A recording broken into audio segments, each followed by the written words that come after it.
공동의 번영과 민족의 영원인 통일을 우리 힘으로 이루기 위해 담대한 발걸음을 시작했습니다.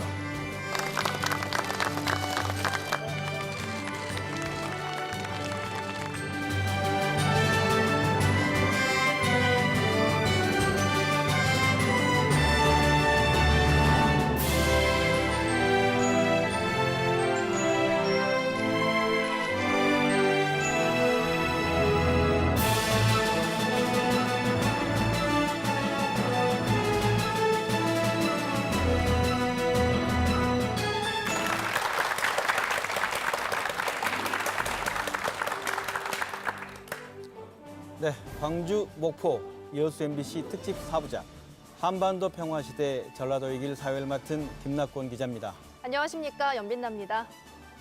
네, 올해는 전라도라는 이름이 생긴 지 1000년이 되는 해입니다. 네, 맞습니다. 그리고 대륙과 바다로 개방적인 정책을 펼쳤던 고려가 건국한 지 1100년이 되는 해입니다. 우연의 일치인지 한반도에는 평화가, 동북아시아에는 공정과 번영의 새로운 질서가 시작되고 있습니다. 그 변화를 향해 전쟁과 대결로 막혀있던 한반도로 길이 열리고 있고 우리가 살고 있는 전라도도 새로운 기회를 얻게 되지 않을까 하는 기대감이 커지고 있습니다.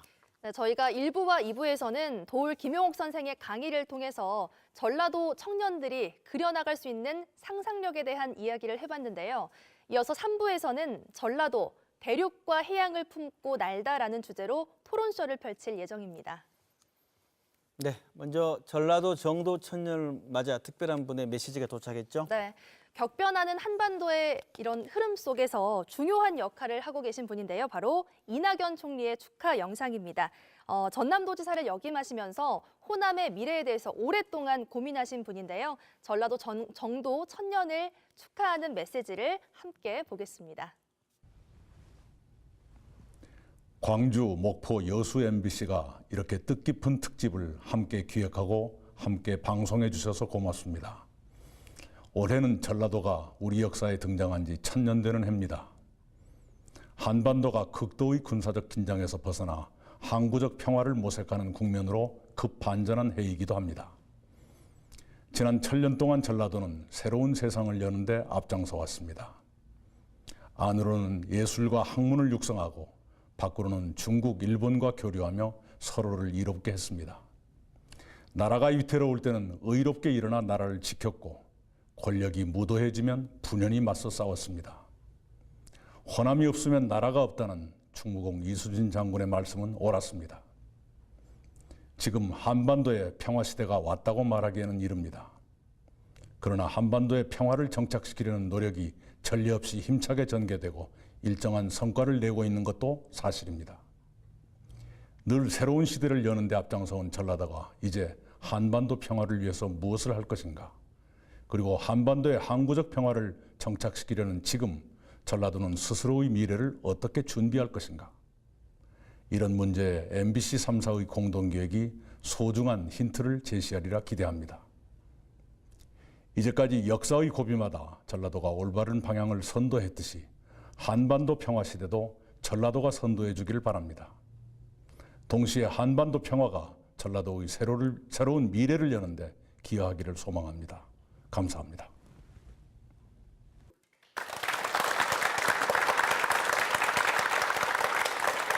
네, 길 하면 흔히 우리가 도로, 철도, 항만 등 물리적인 길을 얘기하기도 하고요. 어떤 방법을 해결하는 방법으로서 길을 은유적으로 표현하기도 합니다. 오늘 이 시간에는 우리의 목표는 전라도로 향하는 물리적인 길 이야기를 재밌게 해보는 겁니다. 토론에 참석하신 분들 그리고 이 자리에 함께하신 모든 분들께서 시청자들에게 손에 꽉 잡히는 길 이야기를 해주시기를 부탁드립니다. 네, 오늘 다양한 방면의 길 전문가들과 함께 이야기를 나눠볼 텐데요. 먼저 전문가분들 소개해드리겠습니다. 민영배 청와대 자치발전 비서관님 자리하셨습니다. 반갑습니다. 네, 한국철도기술연구원의 나이승 원장님 나오셨습니다. 네, 안녕하십니까.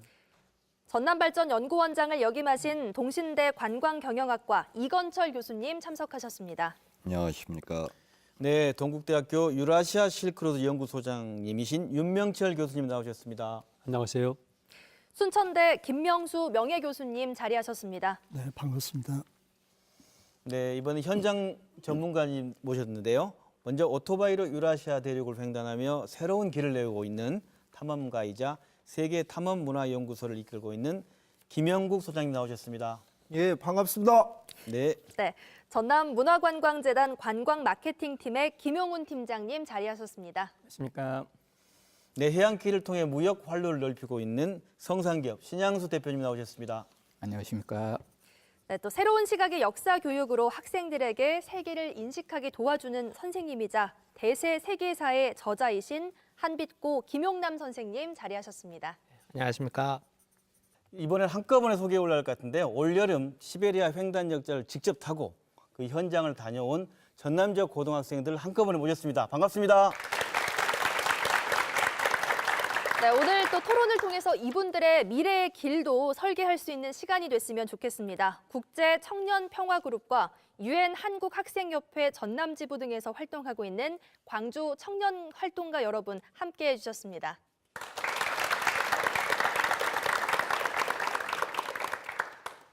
네, 이제 본격적인 토론 길 이야기를 해보겠습니다.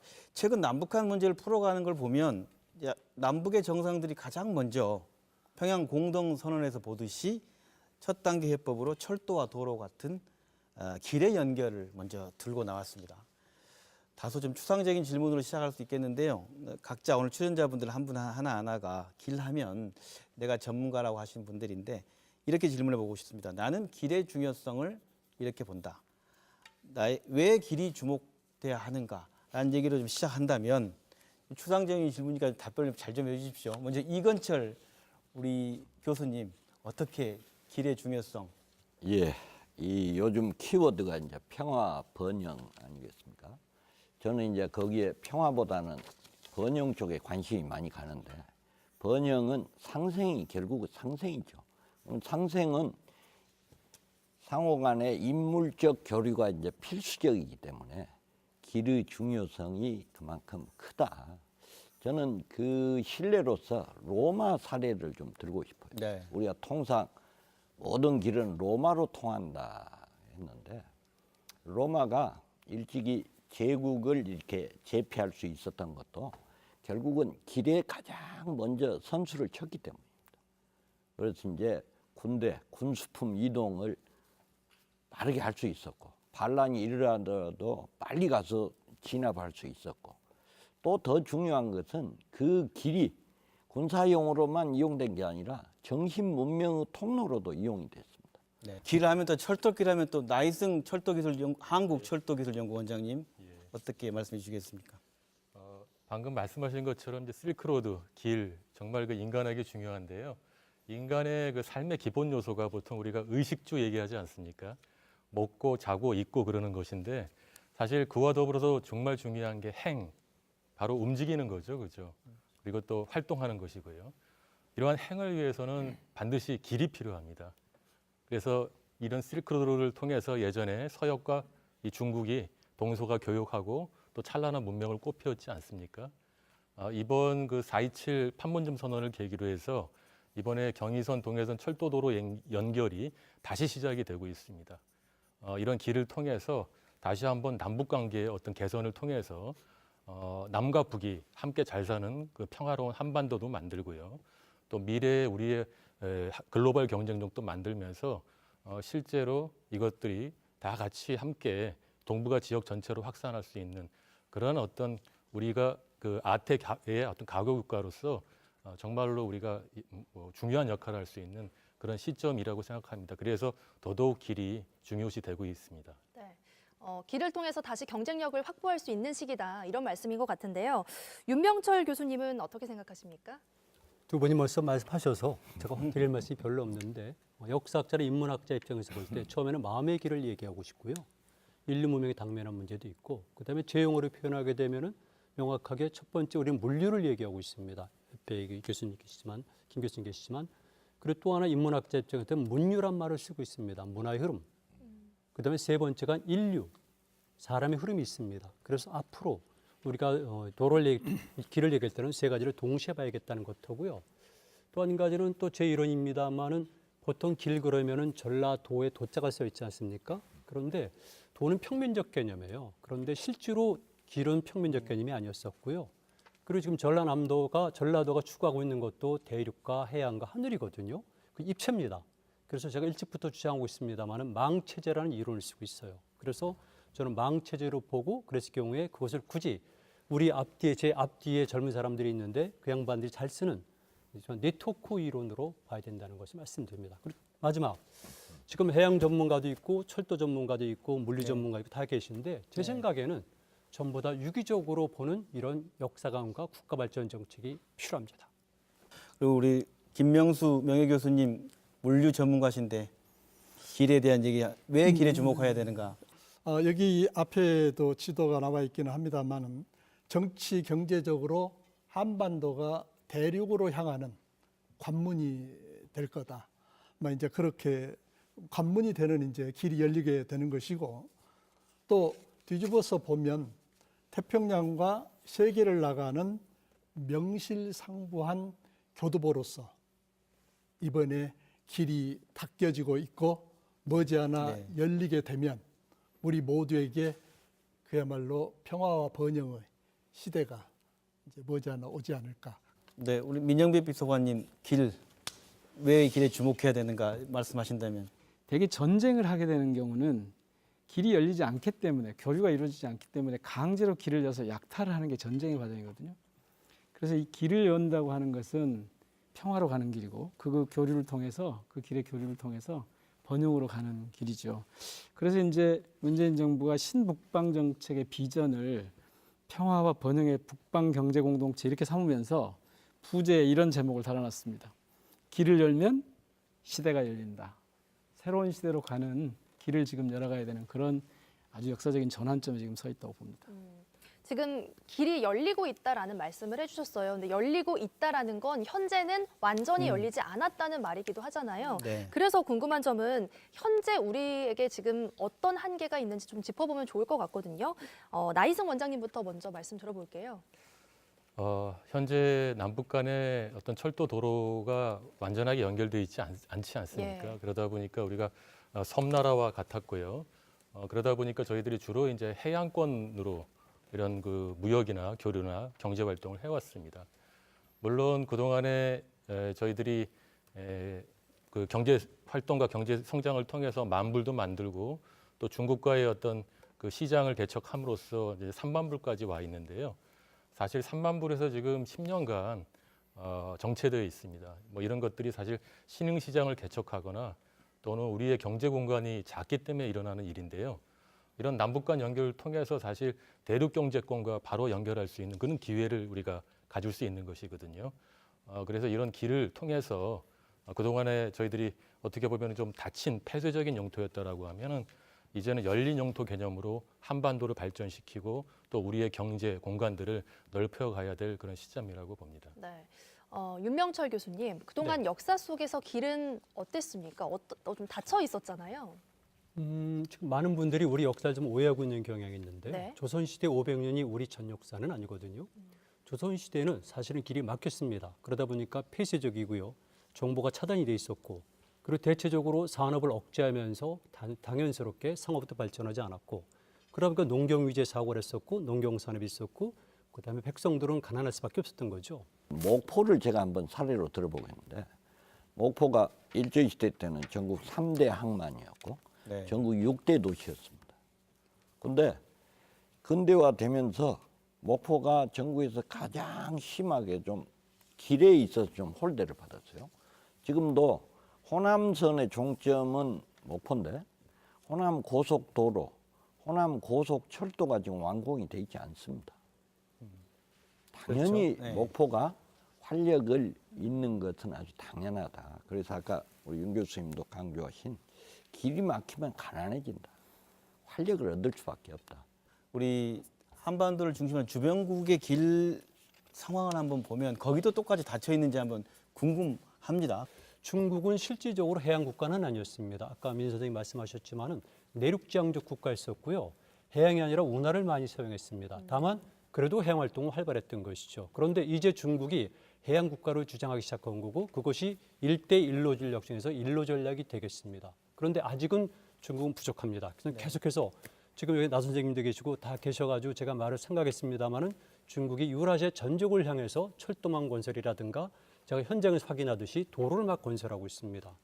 러시아는 지금 미국 때문에 주춤하고 있습니다만 역시 동아시아 쪽에서 이미 푸틴이 대집권하면서 2012년도부터는 뉴 실크로드라는 전략 용어를 쓰고 있습니다. 그러다 보니까 지금 푸틴 정부도 계속해서 동쪽에 신경을 쓰는데 다만 지금 미국의 힘이 해가지고 주춤하고 있지만 기본적으로 러시아도 교통망을 확충시키고 있고 이것이 실현이 되진 않았습니다만은 지금 일본과 러시아 사이에도 영토 분쟁은 있거든요. 그런데 그럼에도 불구하고 푸틴 정부가 또 제안한 것 중에 하나는 사인을 통해 가지고 홋카이도의 JR과 연결시키겠다는 그런 구상도 했다는 거죠. 이랬을 경우에 많은 나라들이 각각 유라시아 또는 동쪽 유라시아에서 교통을 확장시키기 위해서 엄청나게 애를 쓰고 있다는 겁니다. 그랬을 경우에 우리는 늦은 거죠, 사실은. 지금 윤명철 교수님 말씀 중에 꼭 우리가 놓쳐서는 곤란한 대목이 하나 있는데요. 이 1대1로는 중국을 위한 일방적인 길놓기의 성격이 강하거든요. 네. 그래서 이제 이걸 어떻게 극복해 갈 거냐 하는 게 저희들한테 주어진 과제이고 교역이 되고 교류가 되고 이 길이 특정 세력과 특정 국가와 특정인을 위한 길이 아니고 이른바 공유제로서 공동 이해에 복무하도록 하는 그런 관점에서 보면 사실 우리가 남북의 길을 열고려고 하는 이거는 중국이 갖고 있는 그 1대1로 정책의 그 중국 주도성, 우리로 보면 의존성이죠. 이걸 좀 돌파해 나가면서 저 유라시아로부터 한반도까지 교류와 교역이 활발하게 이루어질 수 있도록 하는 12년 전에 저랑 시베리아 횡단 열차를 타고 이 길 관련을 취재하셨어요. 그렇죠? 예. 시베리아 횡단철도를 이렇게 취재하면서 느꼈던 것들 좀 몇 개 첨언해서 이렇게 말씀을 드리면 가장 그 오른쪽에 우리 한반도가 있고요. 요 밑에요. 네. 그리고 이 유라시아 대륙이 있는데 다양스럽게 한반도는 러시아의 이와 같은 그 시베리아 횡단철도와 이 중국 철도가 다 같이 연결이 되어 있습니다. 그렇기 때문에 우리가 남북로 협력이라든가 남북중 협력을 통해서 이러한 길을 한 길이 아닌 다양한 루트 길을 개발함으로써 사실은 우리 비서관님께서도 말씀하셨듯이 어떤 공동의 이익을 창출할 수 있는 그러한 어떤 그 장이 되어야 된다 이렇게 네. 말씀을 드리고 싶고요. 특히 또 시베리아 횡단철도와 함께 또 러시아가 10년 전과 지금과 다른 것이 이 시베리아 횡단철도의 어떤 고속화 작업을 지금 진행을 하고 있습니다. 화물 고속 처리인데요. 속도를 높이는 점. 맞습니다. 네. 속도를 2배 이상 높이는 거거든요. 네. 지금은 그 블라디보스톡에서 모스크바까지 일주일 만에 가는데요. 네. 2025년에는 그것을 절반으로 단축하는 거죠. 7일 만에 가는 겁니다. 다시 말하면 속도를 2배로 올리는 것이고요. 그렇다고 하면 우리가 한반도 내에서 우리 목포에서 출발해서 저 두만강까지 이제 하루 만에 가는 그런 TKR 1일 프로젝트를 러시아랑 같이 하는 것이죠. 그러면 TKR, TSR 8일 프로젝트를 남북러 간에 하는 그런 새로운 형태의 프로젝트도 만들어낼 수가 있거든요. 특히 이러한 화물 고속철은 이 서방에 있는 물류 기업에서도 굉장히 관심이 많기 때문에 그 전에 우리가 남북러 삼각 협력을 통해서 또 우리 전라도가 먼저 이런 어떤 물류 기업을 육성해서 이러한 어떤 앞으로 미래의 자산들을 선점하는 것도 굉장히 중요하다 이렇게 말씀드릴 수 있습니다. 지금 말씀하신 그 길을 오가며 다양한 경험을 하고 있는 것 같습니다. 모르시는 분들은 모르지만 아시는 분들은 다 아는 거고 그래서 활발히 이어가고 있다는 점이 있는데요. 네, 오토바이로 대륙을 횡단하신 분이 계십니다. 김현국 소장님, 그동안 어떤 길을 다녀오셨나요? 예, 저는 이제 탐험가로서 현재 활동을 하고 있는데 네. 네. 아까 16년 전에 갔다고 하셨나요? 12년 전에. 12년 네. 전에. 저는 이제 25년 전에 아, 예. 좋습니다. 네, 네. 혼자서 네, 네. 모토바이크란 이동 수단을 네. 사용해서 시베리아를 횡단을 했습니다. 제가 하는 건 아시안 하이웨이 6호선을 탐험 프로젝트화 하는데 이 말의 의미는 이제 여기 우리가 광주에서 네. 시베리아를 거쳐서 유럽에 이르는 유라시아 대륙 횡단 도로에 대해서 저는 지속적이고 반복적으로 자료를 구축해 오고 있어요. 네. 네. 그래서 1996년과 2014년 그리고 2017년 세 번에 걸쳐서 이 유라시아 대륙을 횡단을 했고 도로에 대한 자료를 구축했습니다. 이러한 행위의 결과로 인해서 네. 현재 이제 대한민국 사람이라면 누구든지 시베리아를 횡단하는데 특별한 차가 아닙니다. 우리가 일상에서 이용하는 운송 수단을 이용해서 한반도로부터 확장된 공간이라고 표현합니다. 저는 유라시아 대륙. 적어도 그냥 바이칼 마실 한번 갔다 올까라고 누구나 말할 수 있는 대륙 횡단 도로에 대한 자료를 구축하는 결과를 만들어냈습니다. 얼마나 걸리나요? 이제 1996년에는 네. 8개월이 걸렸어요. 블라디보스톡에서 모스크바까지. 그다음에 2014년에는 여기 광주에서 시베리아를 거쳐서 네덜란드 암스테르담까지 갔다가 다시 또 육로로 돌아왔어요. 그게 25,000km 정도를 했는데 5개월? 근데 이 개월 수는 중요하지 않습니다. 네. 어떤 내가 컨셉을 가지고 있냐가 중요한 거고요. 2017년도에는 이제 제가 9명의 바이커들을 모아서 바이카로수는 블라디보스톡에서 4,000km 정도 돼요. 그래서 4,000km의 의미는 우리가 이제 금요일부터 쉬잖아요. 네. 그래서 셀러리맨들을 기준으로 했을 때 연차 휴가를 보통 14일 정도 얻었다고 볼 때 우리 유라시아로 마실 한번 갔다 올까 했을 때 4,000km 정도를 14일이면 갔다 올 수 있겠더라고요. 그래서 우리가 사용하는 마티스, 오토바이 이런 걸 이용해 갖고 바이칼 정도는 마실 갔다 오자. 요거에 대한 구체적인 자료를 구축해 왔습니다. 처음에 횡단하실 때 분위기는 어땠어요? 제가 처음에 횡단했던 게 이제 1996년이고 이 96년에 모토바이크를 이동 수단으로서 시베리아를 하는 행위가 세계 최초로 기록으로 되어 있는데 이 말의 의미는 이제 그만큼 많은 어려움도 있었다는 뜻이에요. 아시겠지만 1991년도 12월 달에 소비에트가 무너졌습니다. 소비에트 한 나라가 무너졌다는 건 그 나라한테 절망에 가까운 고통들이 옵니다. 그런데 이제 서방 세계나 저에게는 기회의 땅이었죠. 왜냐하면 우리는 이미 창고에 어마어마한 물건들이 쌓여 있었고 팔을 수 있는 물류 이런 시장이 필요했죠. 근데 소비에트가 무너짐으로 인해서 우리한테는 새로운 시장이 되었고 시베리아면 우리가 부정적으로 많이 생각했죠. 춥다고 생각하고 그 두터운 눈카펫을 열면 지구 자원들이 묻혀 있죠. 그래서 저에게나 서방 세계에는 기회의 땅이었습니다. 그 기회의 땅을 저는 25살 때 접했죠.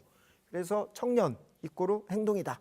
그래서 저는 시베리아로 가서 내가 직접 기회를 확인해 봐야 되겠다 했고 그게 모터사이클이 되었고 횡단하면서 제가 겪었던 건 기회의 가능성들을 봤지만 그 나라가 무너지면서 많은 부작용도 동시에 봤어요. 블라디보스톡에서 모스크바까지 제가 횡단을 함으로 인해서 8개월이 걸렸는데 시야가 한 12,000km. 지금 이제 대륙길 얘기하다 보니 대륙길 경험하신 이게 혹시 여기 중에서 김용선 선생님 그쪽 길 다녀오셨던가요? 네, 저도 다녀왔어요. 얘기해 주시면 다녀온 경험을 얘기해 주시면. 예, 시베리아 횡단 열차 타고 이제 저 상트페테르부르크까지 쭉 갔었는데 며칠 걸린가요, 거기? 예, 저는 이제 한 2주 정도 걸렸죠. 네. 예, 그리고 이제 올 때는 저 사마르칸트 부하라 이런 이제 중앙아시아. 사막길 쪽을 거치고 그다음에 그 파미드 고원을 한번 이제 이렇게 횡단하고 돌아왔었습니다. 참 많이 바뀌어요, 진짜. 굉장히 놀랐던 게 한 몇 년 전만 해도 정말 그쪽 여행하기 힘들었다고 그래서 저도 긴장을 했는데 가봤더니 한국 여행하는 것만큼 편합니다. 예, 그 사이에 그냥 그만큼 이제 여행객을 위한 인프라가 만들어진 거죠. 네. 우리 아이들이요 최근에 한반도 정세 변화에 굉장히 관심이 많습니다. 사실 전까지 우리 아이들 사이에서는 해일 조선이란 말이 일상화되어 있잖아요, 솔직히. 그래서 해일 조선 탈출만이 답이다, 뭐 이런 자조적인 얘기를 하고 그랬는데 이제 이 남북 관계, 그 다음에 이 대륙과 연결 이것이 이제 드디어 해일 조선을 극복할 수 있는 어떤 계기가 되지 않을까 이런 기대가 학생들 사이에서 널리 퍼집니다. 학생들의 그 어떤 시사 얘기를 하다 보면 다른 분야에 대해서는 아이들이 좀 시큰둥하더라도 이 남북 문제, 통일 문제가 나오면 각자 아이들이 다 백가정명식의 의견을 펼칠 수 있습니다. 그만큼 그쪽 분야에 대한 관심이 크다는 것이고 이제 통일 이후를 벌써 생각해서 나는 통일 이후에는 이쪽 분야가 유망할 거기 때문에 이런 식의 직업을 준비해 보겠다는 학생들도 적지가 않습니다. 통일에 대한 기대치는 어떤 의미에서는 저희 기성세대보다는 우리 아이들이 훨씬 더 크다고 볼 수 있을 것 같고요. 그 기회를 만들어줄 것이 저희들의 책임이 아닐까 생각합니다. 또 여기 앉아있는 우리 지역의 고등학생들도 올여름에 유라시아 대륙을 다녀왔다고 합니다. 어떤 여행을 하고 왔는지 좀 들어보고 싶은데요. 어떤 학생이 말해줄까요? 네, 저는 전남 독서토론열차학교 4기 여수 부영여자고등학교 1학년에 재학 중인 이수정이라고 합니다. 저희 전남 독서토론 열차학교는 7월 25일부터 8월 10일까지 16박 17일로 중국, 러시아, 몽골 이렇게 3개의 나라를 다녀왔는데요. 목포에서부터 시작을 해서 인천을 거쳐서 중국 단동, 그다음에 지반, 연기를 가면서 이제 고구려 발자취를 따라 걷고 그리고 러시아로 넘어가서 우스리스크, 블라디보스토크에서 열차를 타고 이르쿠츠크까지 가면서 고려인 강제 이주에 대한 생각을 하면서 갔고요. 그리고 몽골에서 거기서 다시 종단 열차를 타고 몽골로 내려와 가지고 테르지랑 울란바토르를 거쳐서 다시 인천으로 이렇게 오는 여정을 진행을 했었습니다. 궁금한 점은 가기 전과 갔다 와서 어떤 생각이 제일 달라졌는지가 궁금하거든요. 일단은 저희가 많은 것을 이제 거기서 보고 왔잖아요. 광개토대왕비도 직접 제 눈으로 보고 왔고 장군청도 직접 보고 왔고 발해 성터도 직접 보고 왔고 그런 거를 직접 보고 오니까 역사를 보는 눈이 달라졌다고 해야 되나? 그냥 먼 얘기만 같았던 역사가 진짜로 있었구나. 진짜로 그것이 존재했고 우리가 그런 역사를 살아왔구나라는 거를 느낄 수 있었습니다. 네, 사기 전남 독서토론 열차학교 청평고등학교 재학 중인 1학년 한윤성입니다. 먼저 여기 계신 길 전문가분들이요, 그 경제적 의미, 사회적 의미 그리고 물리적 의미의 길을 주로 말씀해 주셨는데요. 저희는 열차학교에서 이제 미래를 향한 길, 좀 더 은유적인 의미의 길을 개척하고 온 것 같아요. 저희가 그 열차학교에서 수많은 토론들을 했어요. 중국에서 이제 저희 아까 고구려 역사 같은 걸 봤다 했는데 거기서 동북공정 같은 걸 배우고 이제 그래서 저희가 역사를 억울하게 많이 뺏겼다는 사실을 알고 그 역사를 되찾아오기 위해서 우리는 어떤 미래를 만들어 가야 하는가. 지금 4차 산업혁명 시대에서 저희가 지금 진행하고 있는 자본주의 체제는 계속 유지되어야 하는가. 이런 그런 걸 기차 안에서 그런 여러 가지 토론들을 진행하다 보니까 자연스럽게 저희들이 어떤 미래를 만들어 가야 하는가 그런 것에 대해서 잘 알게 됐어요. 미래 사회를 이끌어가는 인재로서 저희가 그 열차학교 탐방 기간 동안 미래를 향한 길에 발판을 닦고 왔다고 생각합니다. 아이고 박수 쳐야겠네요. 일단 지금까지 얘기를 나눠 보니까 정말 그 대륙으로 길이 다 열려 있네요. 어떻게 보면 저희가 그 열린 길을 모르고 있다고 볼 수도 있고, 그렇다고 한다면 여쭤보고 싶은 건 길을 여는 건 결국 서로 간에 무언가 도움이 되는 어떤 경제적 파이가 커지든 무언가 서로 주고받을 게 있건 이런 것 때문에 열리는 거 아닐까 싶은데 이 얘기에 대해서 얘기해 주시면 어떤 분이 먼저 얘기해 주실까요? 가장 대표적인 사례가 유럽 사례를 들 수가 있습니다. 네. 잘 아시다시피 유럽이 EU로 통합의 어떤 출발점은 그 석탄 철강 공동체 아니었습니까? 그러니까 유럽에서 1차 대전, 2차 대전을 거치면서 더 이상 유럽에서는 피를 흘리지 말아야 된다. 전쟁이 재발되지 말아야 된다. 이런 것들이 국가 간에 굉장히 그 컨센서스가 강했거든요. 그래서 어떻게 보면 그 독일과 그 프랑스가 중심이 돼서 석탄 철강 공동체로 이렇게 출발을 했지만 사실 90년대 들어서서 마지막 이 EU를 통합하는데 가장 중요한 역할을 했던 건 역시 길이었습니다. 그 중에서도 고속철도였고요. 잘 아시는 프랑스의 떼제베와 독일의 이체가 사실 전 유럽을 다 네트워킹을 했거든요. 그러면서 이 지역을 시공간적으로 압축시키고 그러면서 인적 교류, 물적 교류를 굉장히 활발하게 만들어서 이 지역을 통합하고 그 통합을 통해서 사실 EU라는 커뮤니티, 공동체를 만들어냈거든요. 마찬가지입니다. 이 동북아에서도 이런 남북 간의 길을 뚫고 철도를 연결해서 이 동북아 지역에서 평화 번영을 만들어서 결국에는 이 지역의 하나의 경제 공동체를 만들자라는 것이 최근에 그 대통령님께서 말씀하신 그 동아시아 철도 공동체랑 맥을 같이 하는 거거든요. 저는 평화 번영은 저는 직접 범위가 남북한이거든요. 우리 남북이 평화 체제를 구축하고 상생을 해야 됩니다. 번영. 그러기 위해서 가장 중요한 게 TKR입니다. TKR이란 말씀은 한반도 횡단 철도. 네. 그다음에 우리가 앞으로 얘기해야 될 TSR나 TCR도 한반도 횡단 철도가 안 되면은 그건 무용지물입니다.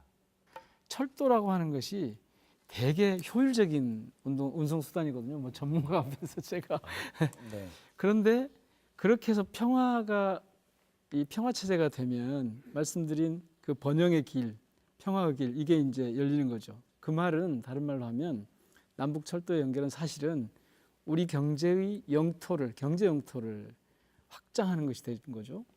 비용은 훨씬 더 줄일 수 있는 거죠. 요즘 표현을 하자면 이건 혁신 성장의 길을 여는 겁니다. 그래서 당연히 이 철도로부터 시작하는 거고, 특히 중요한 건 저는 이 대목이라고 봐요. 불가역성.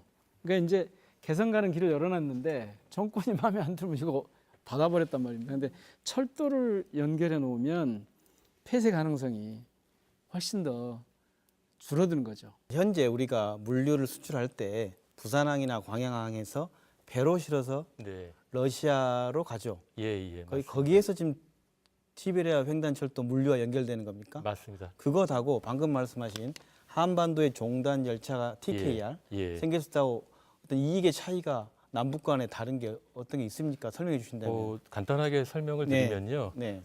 지금 러시아로 가는 특히 모스크바라든가 일부 동유럽으로 가는 화물들이 네. 남북 간의 철도가 연결되어 있지 않기 때문에 부산에서 출발해서 블라디보스톡으로 가서 거기서 다시 이제 철도를 타고 가고 있거든요. 배로. 아까 말씀드렸듯이 이 해운으로 이 블라디보스토크까지 갈 경우에는 시간이 한 이틀에서 최장 5일까지 더 소요가 됩니다. 지금 해운으로는 뭐 그 한 달 내지는 한 달 반 정도 걸리거든요. 그렇지만 이 그 철도로 이용할 경우에는 14일, 2주면 가능한데 먼 미리 25년 정도, 2025년 되면은 7일 만에 가거든요. 그럼 해운에 비해서 그 운송 기간이 4분의 1로 줄어듭니다. 그래서 이런 어떤 시간 편익이 굉장히 크다라고 말씀을 드리고요. 또 그렇기 때문에 더더욱 지금 우리가 그와 관련된 그런 어떤 그 많은 그런 협업이 필요하다고 봅니다. 네, 말씀 들어보면 이미 중국과 러시아로도 이미 길이 연결돼 있고, 우리 어떻게 보면 우리가 살고 있는 한반도에만 길이 닫혀 있는 현실인 것 같습니다. 이번에는 이미 철도 연결을 통해 살고 있는 주변국 현지 한번 연결해 보도록 하겠습니다. 안녕하세요. 안녕하세요. 네, 지금 어디에 계신 누구신가요? 저는 중국 중경에서 사업을 하고 있는 신창렬이라고 합니다.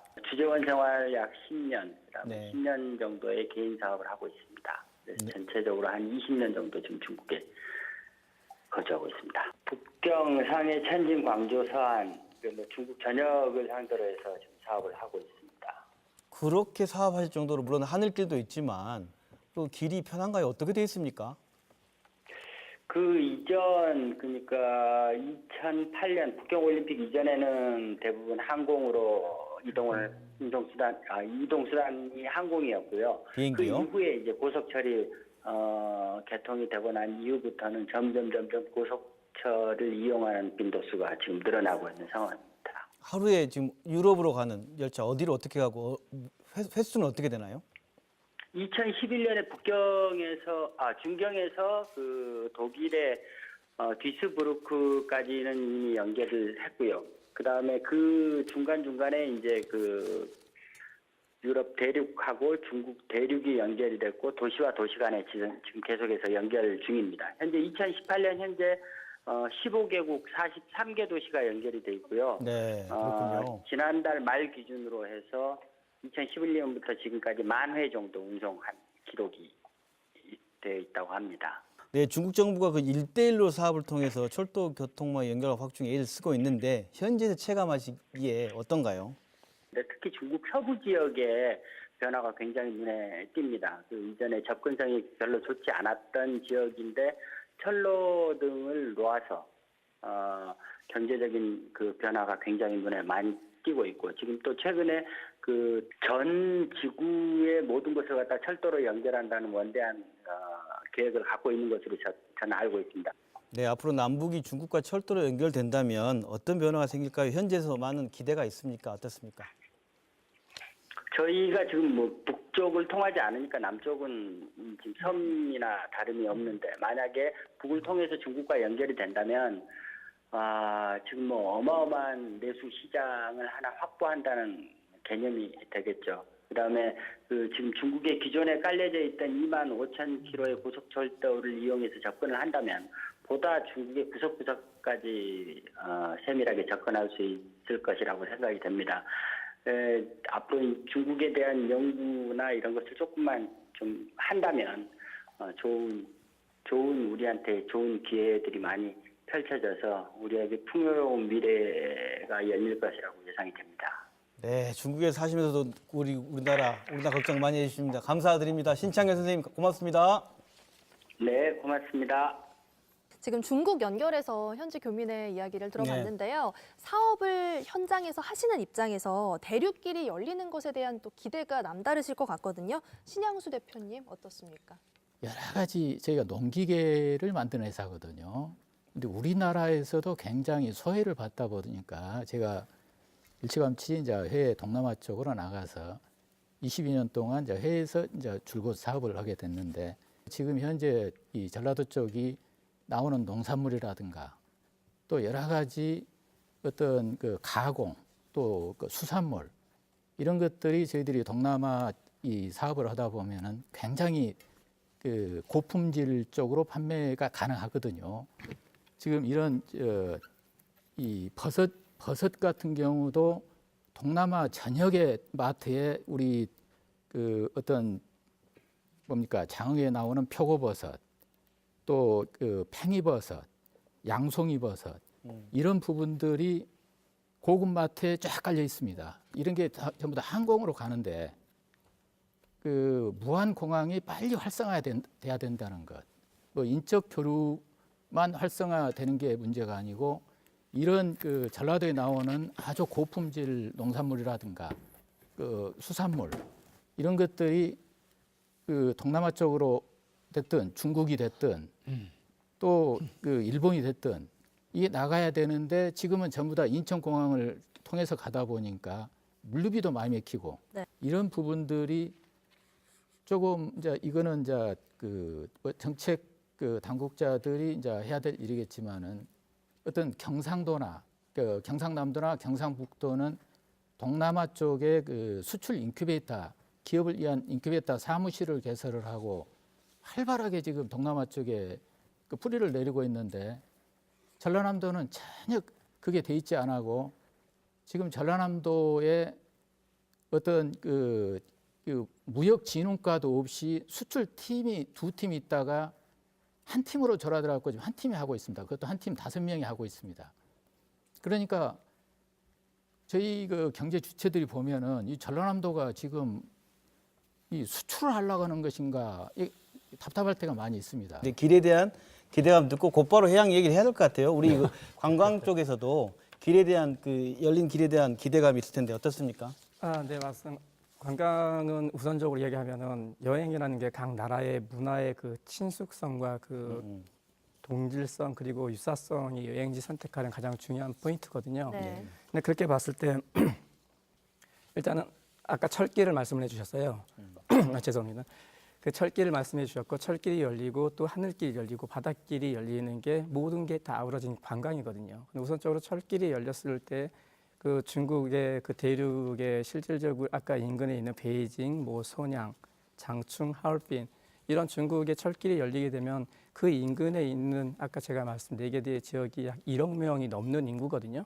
그 1억 명의 인구가 열차를 타고 이 한반도 우리 대한민국에 오게 된다면 엄청난 파급 효과가 있겠죠. 그렇죠. 그리고 또 그건 철길 인구고 바닷길은 방금 말씀해 주신 충분하고 하늘길도 제가 조금 이따가 말씀을 드리겠지만 우리의 전라도에게는 2개의 공항이 있지 않습니까? 인터내셔널인 무안공항과 도메스틱이긴 하지만 광주공항이 있지 않습니까? 충분하게 그런 인프라는 기존에 갖춰 있다고 보는 거고요.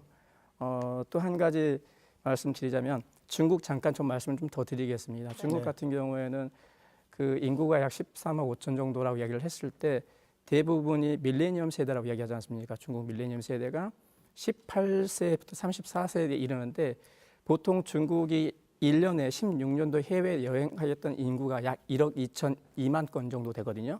1억 2천 2만 건이면 우리나라 인구가 2번이나 더 나가고도 남는 여행 건수입니다. 그 금액으로 따져볼까요, 한번? 약 1억 2천 2만 만 병이 나갔을 때 금액으로 환산하면 약 2,610억 달러 하나로 따지면 대략 한 300조 정도 되겠네요. 경제적 가치도 어마무지한 관광 산업이 될 수 있다는 거죠. 그 관광과 관련해서 말씀하시고 해양과 관련해서 말씀하셨는데 네. 관광이 지금 우리가 애초온 지가 지금 수십 년입니다. 그런데 수용태세를 그러니까 오도록 그러니까 당나귀를 물가로 끌고 갈 수는 있으나 억지로 물을 먹이지는 못하지요. 수용태세가 더 있지 않는데 관광객이 됐든 누가 됐든 오기가 어려운 거죠. 이번을 계기로 이제 새롭게 열리는 길을 계기로 해서 총체적으로 수용태세를 재정비하는 게 필요하겠다. 그런 생각이 좀 듭니다. 지금 우리가 대륙길을 얘기했는데 그 나이승 그 원장님 있지 않습니까? 그 예. 목포항, 광양항 이런데 그 거기까지 철도가 오는 거고 항만과 철도는 서로 분리돼 있는 바닷길과 대륙길은 분리돼 있는 개념이 아닌 거죠? 어떻습니까? 예. 어떻게 보면은 이 지도가 이 전 세계 3대 교역권이죠. 우리 아시아, 한반도에는 아시아와 그리고 서쪽에는 EU가 있지 않습니까?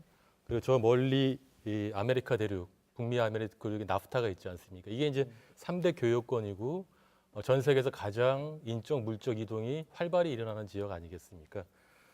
재미난 건 뭐냐면은 우리가 지금 철도를 연결하는 것은 대륙으로 나가는 길을 만들고자 하는 게 첫 번째 목표고요. 네. 두 번째 더 중요한 목표는 해양과 대륙을 연결하는 그런 어떤 랜드 브릿지의 역할을 할 수 있는 가교 국가로서의 어떤 그런 그 인프라를 갖추자는 것이 더 큰 목표라고 봅니다. 여기 보시면 재미있는 게 이 아시아와 유로아시아 대륙이라고 하죠. 이 대륙은 어떻게 보면 역삼각형이지 않습니까? 네. 그죠?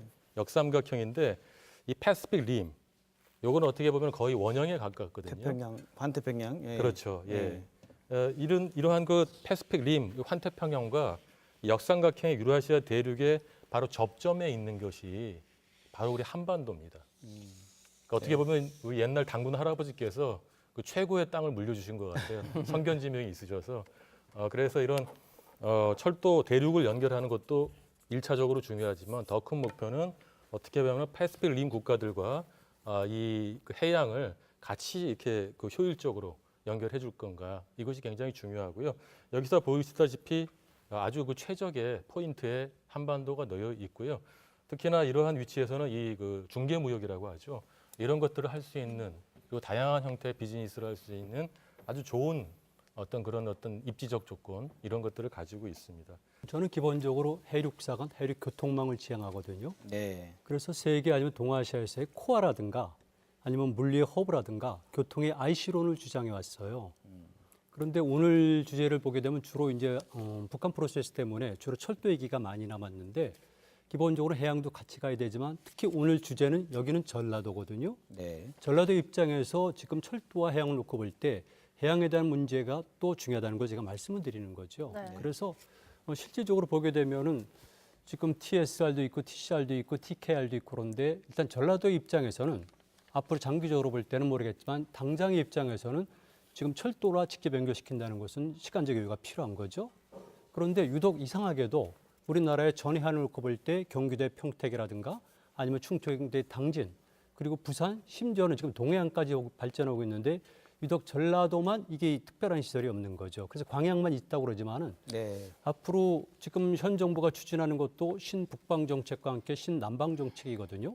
이걸 다른 말로 표현하게 되면 시진핑이가 추진했던 1대1로 전략입니다. 그들은 해륙 동시로 가고 있는데 우리가 신북방 정책과 함께 신남방 정책 그런다면은 신남방 정책의 거점지가 어디일까? 이거는 제 관점에서 보면 역사적으로 봐도 그렇고 그리고 실질적으로 봐도 그렇고 이 전라남도 지역이라는 거죠. 그런 의미에서 전라남도의 발전적은 대륙과 해양을 품고 날다 그랬을 경우에 해양에 대한 것도 깊이 생각해야 되는 걸 말씀을 드리겠습니다. 네, 우리가 해양길을 이야기할 때 환황해권이라고 하죠. 중국의 동쪽과 그리고 우리나라의 서쪽을 말하는 그 환황해권을 빼놓을 수 없을 것 같은데요. 윤명철 교수님이 해주실 이야기가 있으실 것 같습니다. 환황해권이란 말씀하셨잖아요. 네. 근데 전라남도에 관한 황해만 가지고는 되는 것이 아닙니다. 황해는 정확하게 말씀드려가지고 중국의 동해를 얘기하고 북해를 합친 건데 상해만까지는 보통 황해라고 얘기를 하고 있고요. 상해만부터 이남해가지고 하이난까지 해남도까지는 거기는 동해입니다. 동중국해입니다. 네. 그런데 전라도와 연관되는 곳은 어디인가? 당연히 오늘날의 절강성에 해당하는 겁니다. 영파, 영파파대 주산군도. 주산군도는 지금 중국이 추진한 일로 전략의 새로운 거점 지역으로 부상해서 전라남도가 모델을 삼아야 될 만큼 엄청나게 발전하고 있습니다. 네. 환경도 유사하지만. 그랬을 경우에 앞으로 전라남도에서 또는 전라도에서 발전 전략을 짤 때는 환항해란 말과 함께 동중국해도 같이 집어넣는다는 것이 사실에도 맞고 또 한 가지는 역사적 배경에도 맞는다는 것이죠. 인식의 확장을 위해서 전라남도와 많이 연결된 것은 동중국해다. 장보고가 바로 그런 예거든요. 황해 함께 동중국해 이런 말씀을 드리고요. 동중국해까지 말씀하셨는데 우리가 이제 80년대 후반 서해안 시대를 한참 썼죠. 그 말씀을. 네. 선포를 했었죠. 네. 우리 노태우 대통령 시절입니다. 그때 우리 지역에서는 굉장히 기대를 많이 했습니다. 그리고 그때는 이 한중 수교되기 전임에도 많은 전문가들이 서해안 시대 했거든요. 저는 이 평화 번영 따지고 이제 대륙과 해양을 품고 날다 해서 조금 범위를 우리 전라도로 좀 좁히기 위해서 네. 제2의 서해안 시대를 우리 문재인 정부에서 좀 열어줬으면 좋겠다. 그렇죠.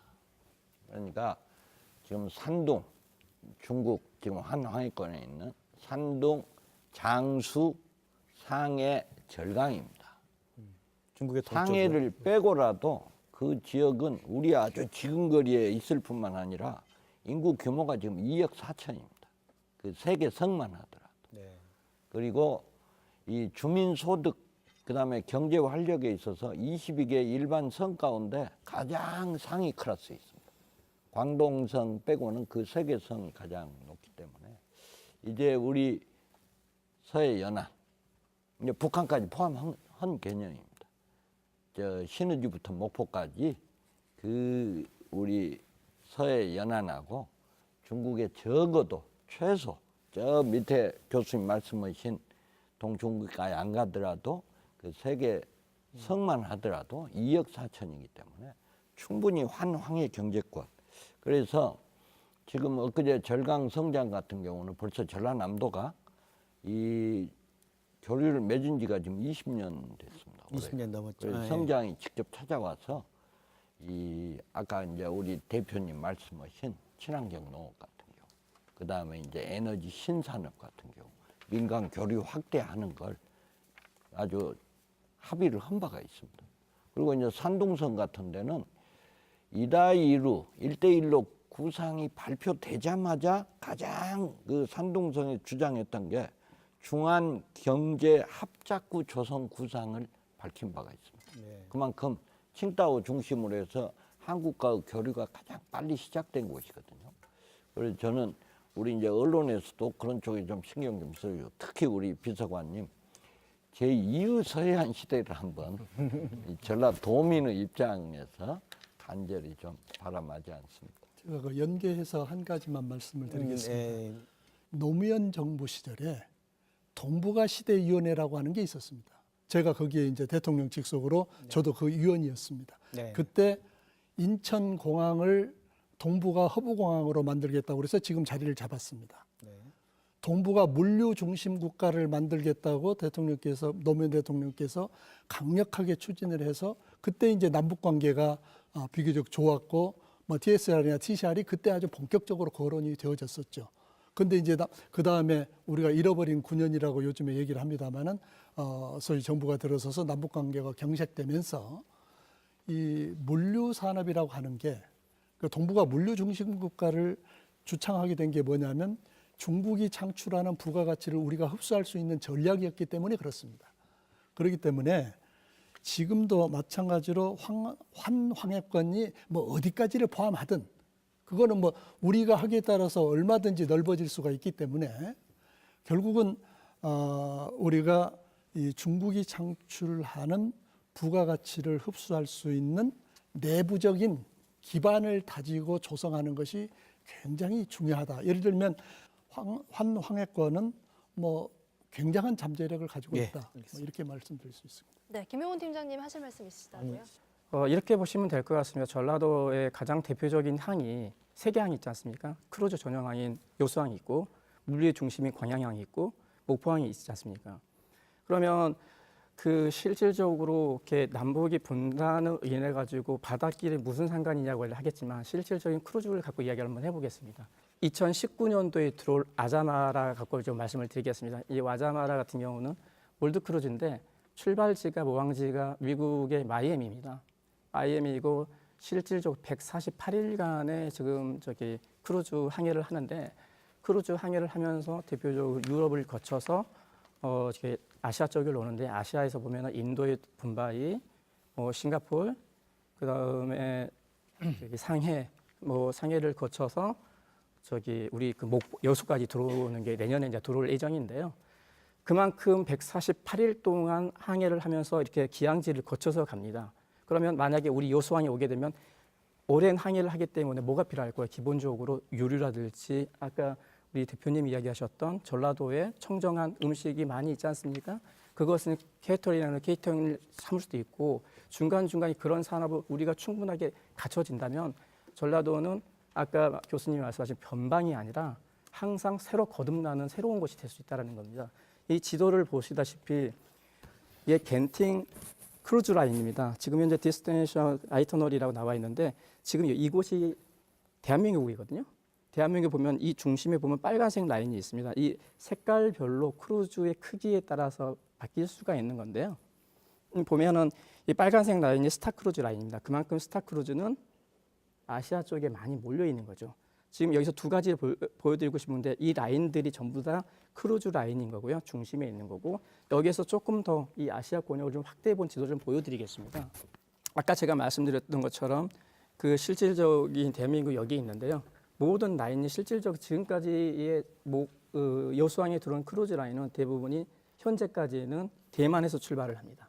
대만 출발해서 이렇게 상하이에서 출발하게 되면은 보통 시간이 오래 걸리기 때문에 대만에서 많이 출발을 하게 되고 만약에 아까 통일이 된다면 우리가 목포이지 않습니까? 목포에서 지금까지는 인천만 갔는데 인천이 아니라 이 크루즈는 연안을 타고 가는 게 가장 핵심이거든요. 그래서 통일이 됐을 경우는 이 인천을 통해서 이렇게 신의주 거쳐서 이렇게 대련 거쳐서 이렇게 쭉 하게 된다면 충분하게 해양의 길이 열린과 동시에 중심이 될 수 있고 여러 산업이 크게 발전할 수 있을 거고 더욱더 전라도가 그만큼 여수항이 기항지이자 모항지로 발전이 된다면 양질의 젊은 청년들이 모여들 것이고 여러 산업이 발전될 수 있는 기착점이 되지 않겠나라고 이렇게 긍정적으로 생각을 해보고 있습니다. 네, 저희 일자리 이야기가 지금 나오고 있으니까요. 사실 대륙길, 해안길이 지금 가능성에 대한 이야기잖아요. 그러면 이제 앞으로 미래의 길을 열어갈 청년 활동가분들 이야기를 좀 들어보고 싶습니다. 당장에 사실 취업이 가장 고민입니다. 그런데 앞서 말씀드린 것처럼 남도 너무 좁죠. 네. 그래서 이렇게 길이 열리면 더 큰 무대가 열릴 것 같은데요. 어떻게 생각하시는지 한번 말씀 듣고 싶습니다. 누가 말씀해 주실까요? 반갑습니다. 저는 청년 문화기획단체 청년박스 대표를 맡고 있는 김민국이라고 합니다. 앞서서 이제 길이 열리게 되면 평화와 번영과 이제 앞으로 이제 많은 일자리도 창출되고 또 북한으로부터 이제 많은 또 이제 부가가치도 얻을 수 있다. 그다음에 일자리도 많이 창출될 수 있다라는 이제 이야기는 많이 들었는데요. 정작 저희 청년들의 입장에서는 지금 현재 있는 우리 살고 있는 대한민국에서도 일자리를 얻기가 되게 어려운 상태이고 또 앞으로 통일이 되었을 때에 길이 열린다 하더라도 청년들이 그럼 구체적으로 어떤 걸 할 수 있을까에 대해서 알지 못하기 때문에 많은 그런 불안감을 가지고 있습니다. 그래서 전라도 지금 광주에서 살고 있는 청년 입장으로서 이제 많은 길이 열리게 되면 앞으로 이제 많은 사람들이 광주로도 이제 올 수 있는 이제 기회가 열리게 되는 건데 광주 청년으로서 그럼 이 길의 주인이 되기 위해서 어떠한 준비를 해야 되는지 이제 궁금합니다. 네, 이번 질문은 김현국 소장님께서 좀 답변해 주실까요? 청년들의 이야기다 보니. 예, 그러니까 이제 저는 이렇게 말씀하시는 게 남북 화해 협력 시대를 맞이해서 앞으로 나올 수 있는 가능성들이죠. 이 관점에서 봤을 때 저는 이미 시장의 상황은 통일이 됐다라고 표현을 해요. 이미 중저가 국내 항공사에서 블라디보스토크 가는 2시간 거리에 배가 뜨고 있고 동해시에서 블라디보스토크 가는 배가 있습니다. 그리고 평일에도 대한민국의 시민들이 블라디보스토크 가서 시베리아 횡단 열차를 타기 위해서 줄 서 있습니다. 바이칼 호수는 우리 역사에 관심 있는 사람들이 모두 줄 서 있어요. 이미 저한테는 다 ing인 얘기예요. 여기서 나온 얘기는 기대감들이지만 그래서 약간은 좀 슬픈 부분이 있습니다. 시장의 현장에서 뛰어온 사람으로서. 네. 그래서 그 대륙 횡단 도로에서 만나는 현재의 얘기들은 이렇습니다. 러시아 횡단도로가 만들어지면서 차량의 이동이 많아졌어요. 그러면 차량들도 밥을 먹어야 되겠죠. 주유소가 생겨요. 휴게소가 또 생깁니다. 그건 대륙에서는 400km는 옆이라고 표현하기 때문에 숙소도 생깁니다. 또 자동차 정비를 위한 복합시설들이 생겨요. 이 모든 것들이 저희들한테 젊은이들이 개척해야 될 사업 아이템인 거죠. 예로 들면 이제 제가 유라시아 대륙을 암스테르담까지 횡단하고 블라디보스톡으로 다시 돌아왔어요. 그래서 만난 예부겐이라는 청년이 하나 있어요. 그 예부겐이라는 청년은 책상 디자이너예요. 모스크바 위에 보면 야르슬라브리라는 아주 오래된 고도입니다. 여기 출신인데 블라디보스톡까지는 11,000km 정도 떨어졌어요. 여기에 와서 책상 보조물을 팔기 위해서 10,000km를 이동을 해왔어요. 그 친구는 책상 보조물에 대한 재료는 중국 광동성에서 인터넷을 통해서 또 모바일로 결제를 해가지고 재료를 구입을 합니다. 그래서 조립을 해서 그 친구는 그 제품을 오프라인으로 블라디보스톡과 중국과 일본과 한국을 자기가 오프라인상에서 공격 대상으로 잡고 영업을 하러 10,000km를 이동했어요. 네. 이런 얘기들이 앞으로 일어날 일이 아니라 현재 러시아에서 예, 또 독일 젊은이는 자전거로 시베리아를 횡단하죠. 이 얘기들이 나중에 게임이 되고 인터넷 모바일 컨텐츠가 됐을 때 얼마나 현장에 뛰었던 젊은이들이 그 얘기가 촘촘해지고 영상들이 재밌어질까라고 기대를 하는 거죠. 지금까지 그 얘기를 들어보면 결국 대륙길, 이미 열려있는 대륙길도 이미 열려 있고 또 앞으로 해안길이 굉장히 중요한데 좀 더 정부나 차원에서 신경 써줘야 된다. 중요하다는 얘기를 했습니다. 결국 이야기를 우리가 지금까지 쭉 해온 것은 평화 속에서 열린 길, 거기에서 우리 전라도의 길을 찾기 위한 오늘 토론의 자리인 것 같습니다. 다시 길 얘기로 돌아가서 아까 처음에도 얘기하셨지만 전라도가 갖고 있는 그 지정학적인, 지리학적인 길에서의 이점이랄까요? 그 문제를 서로 좀 전문가 얘기 듣고 그다음 서로 얘기로 갔으면 좋겠습니다. 어떤 분이 먼저 얘기해 주실 수 있을까요? 여러분들이 보시는 것처럼 기온을 전후한 시대에 이미 절강성이라든가 복건성 지역과 교류가 있었습니다. 이 부분에서 처음에는 많은 분들이 주저했었는데 최근에는 전라남도 학자들을 중심으로 해가지고 제 학설을 인정하고 있고요. 개인적으로 말씀드리게 되면 제가 뗏목을 타고 여기서 출발해가지고 여기를 거쳐서 완도를 거쳐가지고 일본까지 간 적도 있고 흑산도를 직방해가지고 여기를 통과해서 간 적도 있고 그러거든요. 그러니까 선사시대에도 이 지역 간의 교류는 활발했다는 것인데 조금 전에 말씀드렸듯이 전라남도 학자들을 중심으로 해서 고고학적인 증거들을 찾고 있습니다. 이게 선사시대부터 이미 가능했었다는 것이고요. 이게 지금 백제의 항로도가 되겠습니다. 백제 항로도는 일반적으로 지금 평택이라든가 당진이라든가 이런 지역에서 많이 활용하고 있는데 다만 전라도가 활용을 못하고 있는 겁니다. 역사적 정당성으로 볼 때 전라남도 지역이 백제인들이 중국의 강남 지역이라든가 일본 열도로 진출하는 데도 중요한 거점 지역이었다. 이걸 제가 말씀을 드리고요. 그다음에 이제 여러분들이 관심 가지고 있는 것이 결국은 장보고 문제가 아니겠습니까? 네. 장보고는 여러분 아시겠지만 현재 완도군을 청해진으로 보고 있습니다. 그랬을 경우에 이 시대가 우리 역사상에서는 굉장히 활발한 시대였었는데 여러분들이 보시는 것처럼 장보고 선단을 비롯한 범신라인들은 즉 제당 신라인들, 본국 신라인들, 일본에 있었던 제신라인들은 유기적 관계를 맺으면서 네트워크 시스템이죠. 그러면서 이렇게 활동을 했었는데 보시는 것처럼 중국의 산동성, 절강성, 그리고 현재 전라남도 지역, 그리고 일본 열도로 가거나 울산으로 가거나 아니면 북쪽으로 올라갔다는 겁니다. 지금 전라도란 말이 생겼다는 것을 지금 기념하는 자리가 아니겠습니까? 네. 그랬을 경우에 전라도란 것은 결국은 고려 건국을 뜻합니다. 고려를 건국한 세력들은 당시 고려, 그다음에 후백제는 전부 다 해양 세력들입니다.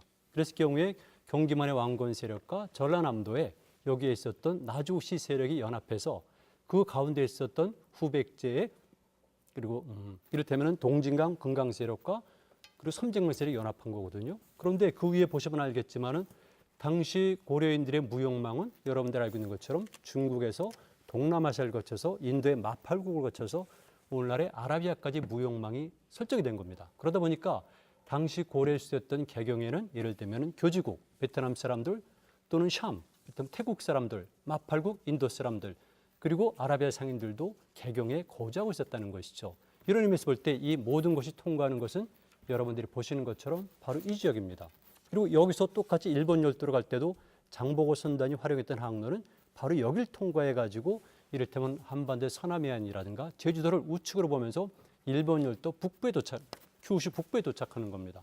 역사적인 정당성을 놓고 볼 때 이 지역은 그만큼 해양 활동이 활발했고 해양 활동 활발했을 때 그 나라가 발전했었는데 다만 조선시대 이후에 여기에 해양적 가치를 상실하게 되고 그리고 지금 저는 경기도 사람으로서 말씀드리는 건데 전라도에 계신 분들이 그동안 이 전라도의 해양 전략적 가치를 잘 인식하지 못한 상태에서 이를테면 정책을 위반한다거나 아니면 해양에 대한 관심이 적었다는 것을 저는 이 자리에서 말씀드리고 싶습니다. 저는 전라남도에 대한 애정이 깊으셔서 전라남도 분이신 줄 알았어요. 아닙니다.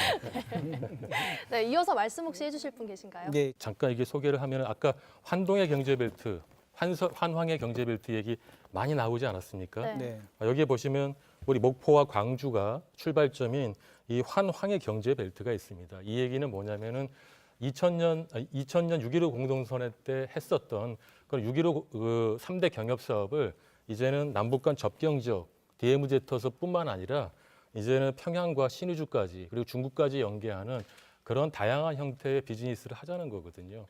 그리고 이런 비즈니스를 하려면 사실은 오늘 주제인 접근성, 길이, 새로운 길이 굉장히 중요합니다. 그래서 이번 정부에서도 경의선, 동해선에 다시 재연결, 그리고 현대화 이런 얘기들이 계속 나오는 거 아니겠습니까?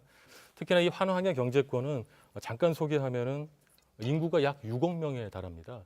그리고 GDP는 7조 달러 정도 되는 거대 경제권이거든요. 물론 지금 우리가 그 개발한 또는 우리가 확보한 시장도 있습니다만 여기에는 그동안에 우리가 접근성이 떨어져서 우리가 확보하지 못한 그런 다양한 시장들도 있습니다. 그래서 이런 어떤 그 새로운 그런 접근 방식이 필요하다라고 봐지고요.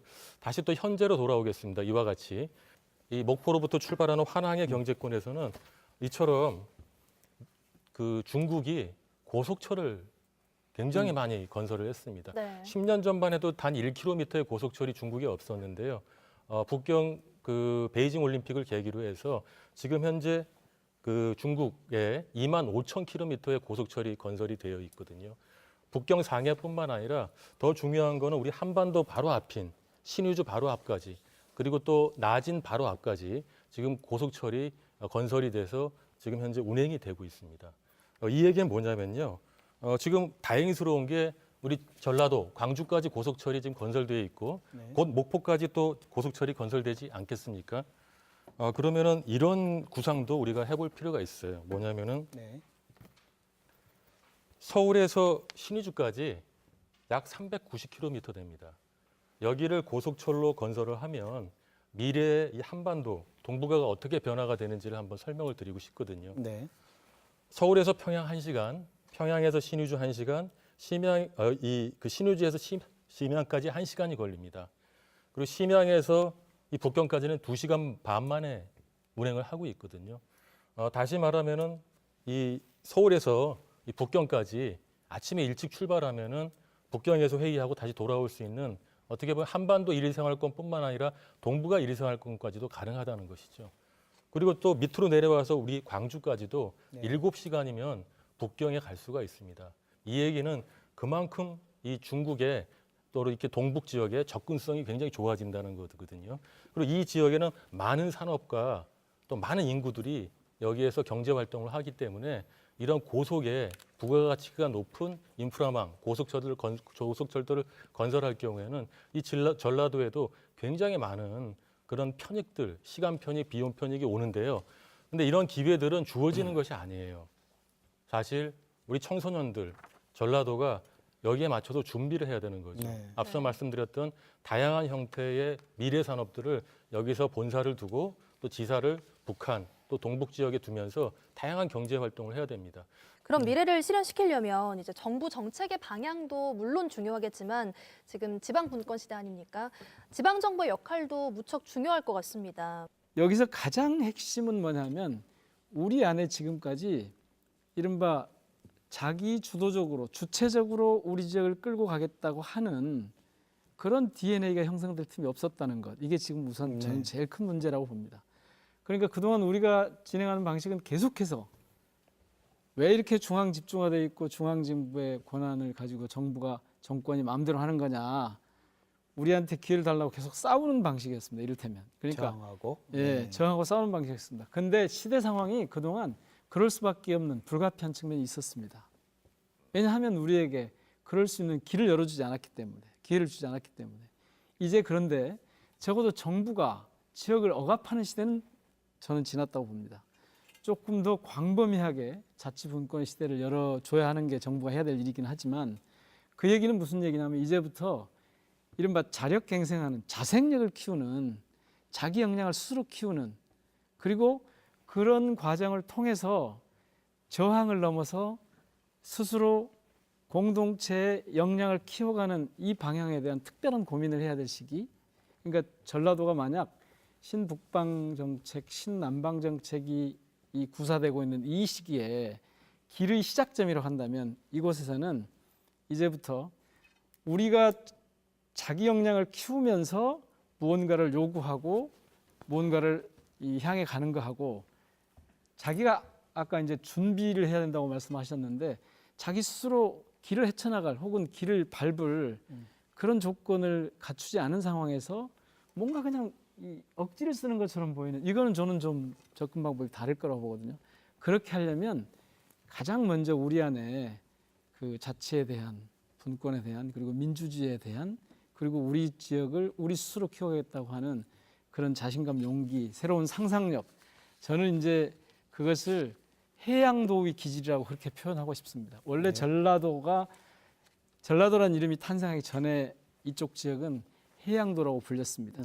말씀들 많이 하셨는데 이제 전북 지역은 대개 좀 뭐 다른 이름으로 좀 불리고 전남, 광주 이쪽 중에 해양도라고 불렸는데 그게 아주 좋은 기질과 넓게 열린 길의 시작이기도 했거든요. 그러니까 이 그동안 빼앗겼던 지금 굉장히 소중하고 그러나 안타까운 전라도였던 이 현실을 해양도의 기질, 상상력, 과감한 도전, 창의력 이런 것들을 발휘해야 하는 그런 시대로 나가야 된다 이렇게. 저도 우리 비서관님 말씀에 100% 동의를 합니다. 우리가 그 중앙정부 탓 많이 했습니다 지금까지. 그러나 이제 아까 우리 김 교수님도 말씀하셨다시피 우리가 좀 자성, 성찰이 좀 앞서야 된다. 또 이제 아까 우리 윤 교수님 청해진부터서 우리 이제 정당성 누가 보더라도 지금 아까 비서관님 말씀하신 신북방 정책, 신남방 정책 정점이 지금 전라도입니다. 이게 일제시대까지는 우리가 그걸 인정을 받았어요. 그래서 국도 1호선, 2호선의 기점이 목포입니다. 시작점이? 그렇습니다. 시작점이. 근데 이제 우리가 산업화 이후에 그래서 저는 이제 지금 우리 그러한 자생력 이기 일거에 빠르게 좀 달라질 수 없다. 우리 지금 신남방 정책, 신북방 정책 이 토론에 우리 지역에서 지금 광주 MBC가 처음입니다. 다른 지역에서는 여러 차례 있었지만은 우리 지금 광주 MBC가 처음으로 지금 얘기하고 있는 거예요. 이제 그만큼 우리는 지금 자성을 많이 해야 될 문제입니다. 그래서 저는 조심스럽게 아까 철도 문제도 이 TCR, TSR 논하기 전에 TKR부터 좀 얘기를 하자. 사실 그게 출발점이죠. 예, 저는 이것도 그렇습니다.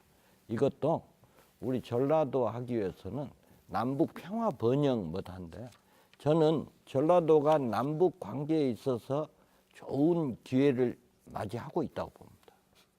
일단 시간이 좀 많이 돼서요. 이렇게 하면 어떨까 싶습니다. 지금 이제 결국 우리가 전라도의 길을 찾아보고 있습니다. 그런 토론을 마무리했으면 좋겠는데 모두가 다 한 말씀 해준다 생각해서 말씀 들어오면 지정학적 위치 길의 시작이네요.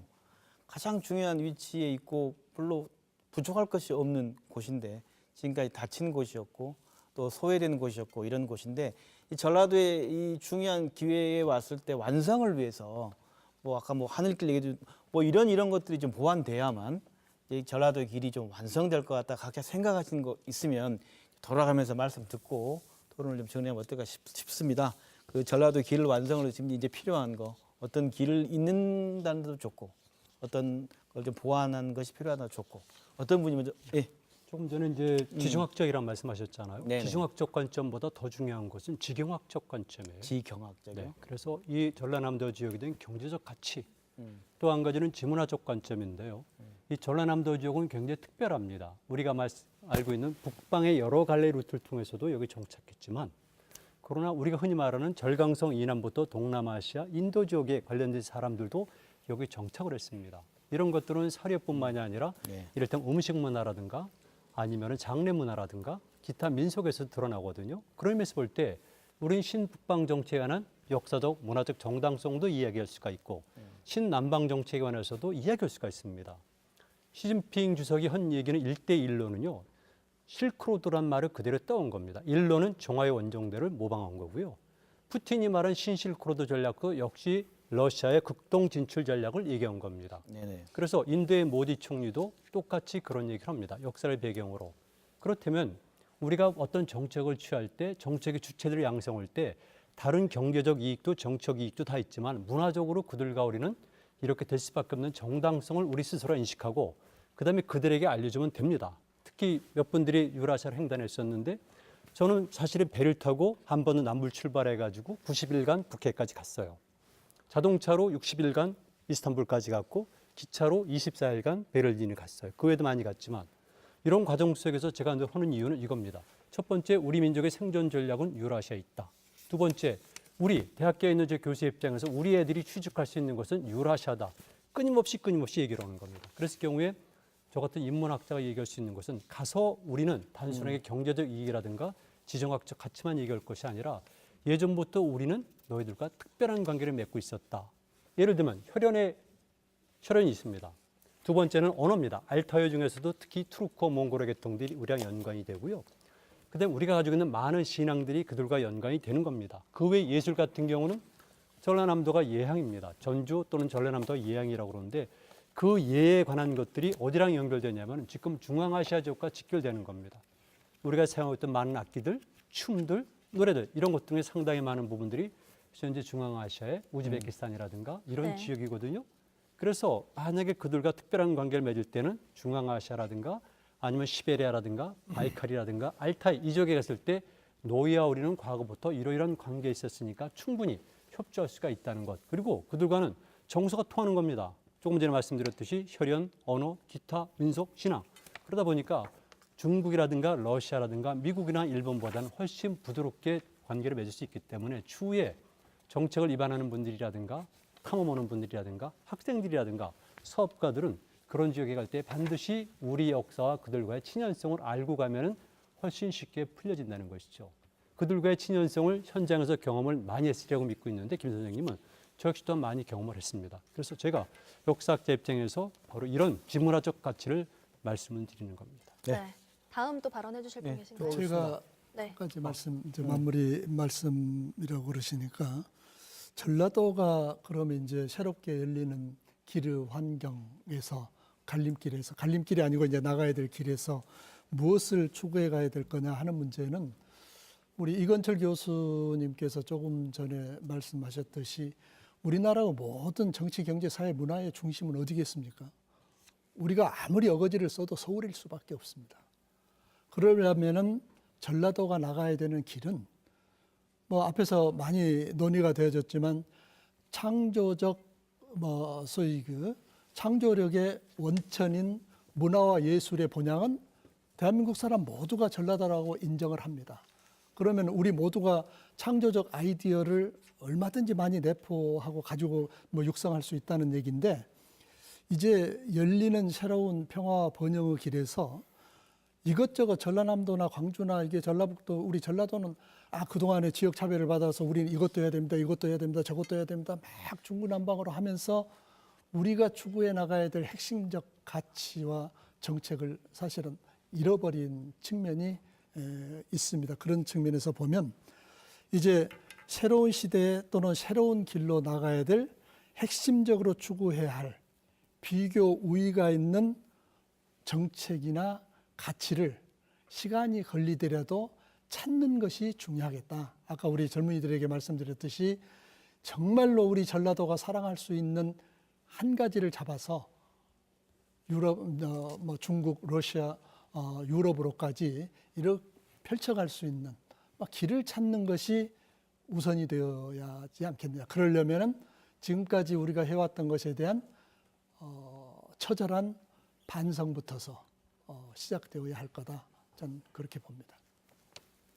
저는 이제 그 모터사이클 얘기를 꺼냈으니까요. 그렇다고 뭐 폭주족은 아니고 저는 이제 한반도가 아까 남북 분단으로 인해서 광주에서 서울까지 320km 안에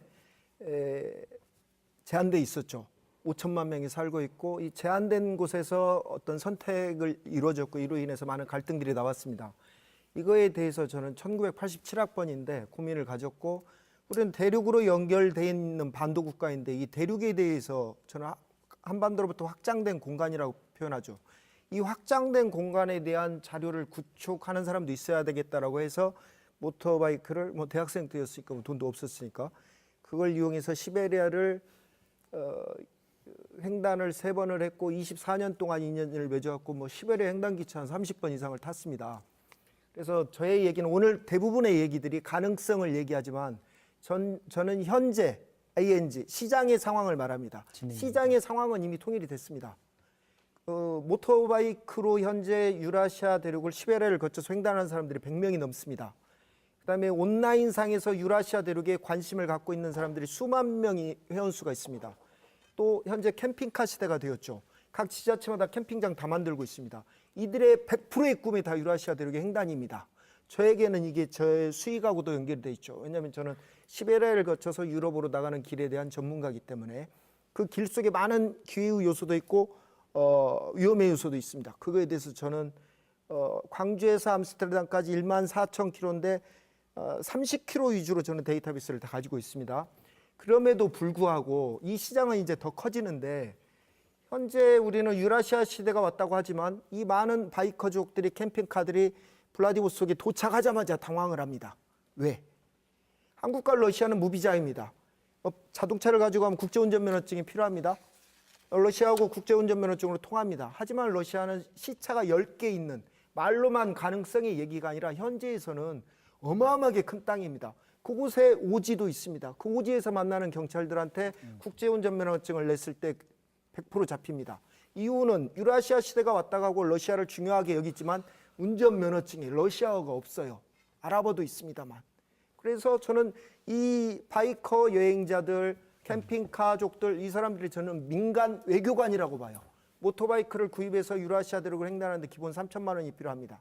다 자기 자비로 갑니다. 주유소에서 3년을 일하는 젊은이들, 조기 퇴직한 어른들이 내 세상을 앞으로는 살아봐야 되겠다.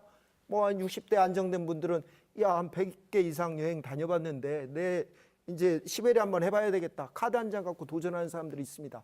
이런 사람들이 저는 애국자라고 봅니다. 이 사람들에게 대해서 많은 수없이 구호들이 정책적으로 남발을 해왔지만 현실에서 필요한 사람들에게 저는 아주 조만한 거잖아요. 국제운전면허증에 러시아 편 하나도 붙어있지 않고 나서 수없이 말들이 남발되는 건 저는 문제가 있다고 보고요. 이 얘기가 뭐 제가 왜 이 얘기를 하냐면 제가 전라도 사람이니까 전라도 있고 뭐 대한민국이기도 하고 이게 현재의 시장의 상황입니다. 그렇습니다. 네네. 또 어떤 분 얘기 주실까요? 예. 아까 계속해서 이렇게 하늘길, 바다길, 해안길 말씀해 주셨는데요. 실질적으로 이렇게 모든 게 이렇게 시작점이 있다면 끝점이 있는 거지 않습니까? 그러기 위해서는 우리가 시작점이라는 건 누구도 이 자리에 계시는 분들은 부인하지 않을 건 사실이고요. 그렇지만 그 길이 계속해서 이렇게 발전되고 이렇게 많은 사람이 왕래를 하기 위해서는 뭐 경제학적으로 말하자면 수요 공급의 법칙처럼 오는 사람이 있다면 가는 사람도 있어야 되는 거거든요. 그 차원에서 오는 사람과 가는 사람한테 많이 활용하기 위해서는 많이 알려야 된다는 거죠. 지금 오늘 토론하는 장에서도 보면은 그러니까 잘 알려지지 않는 게 뭐냐면 하늘길 중이었었어요. 네. 무안공항을 좀 이야기하다가 후반기에 있다 해서 이렇게 지금 이야기할 기회가 돼서 말씀을 드리는데 무안공항은 실질적으로 아시겠지만 국제선이 27개의 노선이 있어요. 그러니까 여기서 말하는 전기 노선이 8개 노선이 있고 부전기 노선이 9개 노선이 있거든요. 아시겠지만 전기 노선은 자 언제 출발해서 무슨 요일 몇 시에 출발해서 왔다 갔다 하는 게 전기 노선입니다. 8개 전기 노선 중에서 실질적 6개 노선은 지금 활항을 하고 있습니다. 계속 운영을 하고 있는데 2개 노선만 너무나 이용객이 적다 보니까 휴양을 하고 있는 거죠. 제가 말씀드린 것처럼 왕래가 없고 이용객이 없다면 아무리가 알려도 오지 않는다면 그건 휴양할 수밖에 없는 거죠. 그만큼 많이 알려야 된다는 겁니다. 그래서 실질적으로 전라도가 아까 그 염신나 아나운서께서는 적다고 했는데 엄청 넓은 땅이에요, 사실. 22개 시군이 있는데 엄청 넓은 땅인데 네. 아니, 유라 씨의 대륙에 비하면 그렇습니다. 네. 맞습니다. 근데 우리가 봤을 때는 좀 큰 땅이고요. 그래서 보면은 그 동쪽 지역과 서쪽 지역을 구분할 수 있는데 서쪽 지역 사람들은 모르기 때문에 노선이 제가 말씀을 드릴 건데요. 저기 정규 노선부터 말씀을 좀 드리겠습니다. 운항이 된 게 상하이, 오사카, 기타 규슈, 다낭, 방콕, 타이베이 이렇게 운행을 하고 있어요. 그런데 모르기 때문에 사람들이 동쪽에 있으신 여수 이쪽 사람들이 김해공항을 이용을 하고요. 북쪽에 있는 양반들은 인천공항을 이용하고요. 인천이나 청주공항을 이용하는 거예요. 그러니까 이 노선이 활랑이 되고 있다는 걸 알게 되면 왜 그 먼 데까지 가겠습니까? 아까 우리 대표님도 이야기를 하셨어요. 인천까지 왜 가야 되죠? 가까운 곳에 있는데. 심지어 광주에서 행사가 있는데도 불구하고 외국 바이어들 모시고 오는데 그 노선을 모르더라고요. 알려드렸어요. 그만큼 제가 이 오늘 방송에서 이야기하는 것은 이 방송이 이 전라도 지역이 다 나가게 되면 제발 듣고 무안공항도 활성화시키고 이 전라도 그러니까 세계의 시작점이자 끝점이 우리 전라도를 활성화시키고 하늘길과 바닷길과 철길 모두 활성화시켰으면 좋겠다는 생각이 들어서 이렇게 말씀을 드리고요. 네. 많이 알려줬으면 좋겠습니다. 알겠습니다. 다음 분 또. 거시적인 측면에서는 여러 전문가들이 잘 얘기해 주셨는데요. 저는 좀 교육적인 부분을 좀 얘기를 하고 싶습니다. 저희 한국인들은 흔히 말하는 대로 가장 교육열이 높다고 하잖아요. 그런데 저는 이번에 이 독서 교육, 독서 토론 열차 그 성과에 대해서 하나 얘기를 해주고 싶습니다. 제가 작년에 담임을 맡았던 학생 중에 한 명이 독서 토론 열차에 다녀왔는데요.